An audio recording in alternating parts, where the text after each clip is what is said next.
আসসালামু আলাইকুম সম্মানিত দর্শক শ্রোতা। আজকে আপনাদের সামনে যেই ঘাসটি দেখানো হচ্ছে এটি হলো আমেরিকান গুয়েতিমালা ঘাস। দর্শক শ্রোতা, গরু, ছাগল, ভেড়া, মহিষ, গারল যে কোনো গবাদি পশুর জন্য আপনারা এই গুয়েতিমালা ঘাস চাষ করতে পারেন। এটি খুবই পাতাযুক্ত ঘাস। অন্যান্য ঘাসের তুলনায় এই গুয়েতিমালা ঘাসটি কিন্তু প্রচুর পরিমাণে পাতা হয়ে থাকে এবং এই ঘাসটি মূলত অনেকটাই ভুট্টা গাছের মতো দেখেন। আর এই ঘাসের পাতাগুলি কি পরিমাণে চওড়া, এটা যদি সামনে থেকে না দেখালে বোঝা যায় না। দেখেন প্রচুর মোটা কিংবা চওড়া, এবং দেখেন এখানে শুধু পাতা আর পাতা।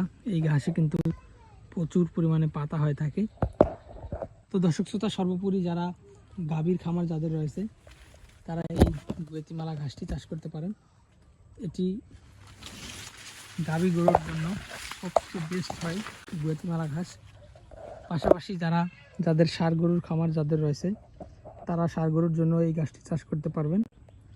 এটি ভিটামিন, প্রোটিন কিংবা মিনারেলস কিংবা ক্যালসিয়াম সব উপাদানই এই ঘাসে পর্যাপ্ত পরিমাণে রয়েছে। তো আপনারা যারা নতুন কিংবা পুরাতন খামারি তারা চাইলে এই গুয়েতিমালা ঘাস আপনাদের খামারে লাগাতে পারেন এবং আপনার গবাদি পশুর ক্যালসিয়ামের চাহিদা প্রাকৃতিকভাবে ঘাস খাওয়িয়ে কিন্তু আপনি পূরণ করে নিতে পারেন। দর্শক শ্রোতা, আমরা এখান থেকে এই ঘাসগুলো কেটেছি এবং কাটার পরে দেখেন এই যে চারা আবার উঠতেছে। এই যে আবার এদিকে আবার এই যে চারা উঠতেছে দেখেন।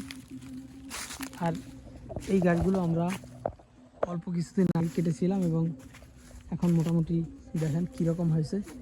এখান থেকে আবার আমরা চারা দিতেছি বিভিন্ন খামারিদেরকে। অনেকেই গুয়াতিমালা ঘাস চাষ করে কাটিং জার্মিনেশন করতে একটু সমস্যা হয়, যার কারণে আমরা এখান থেকে গুয়াতিমালা ঘাসের চারাটা আমরা উঠিয়ে বিভিন্ন খামারিদেরকে দিয়ে থাকি। তো দর্শক, আপনারা যারা গুয়াতিমালা ঘাসের কাটিং এবং চারা দুইটাই সংগ্রহ করতে চান তারা অবশ্যই আমাদের স্ক্রিনে দেওয়া নম্বরে যোগাযোগ করতে পারেন।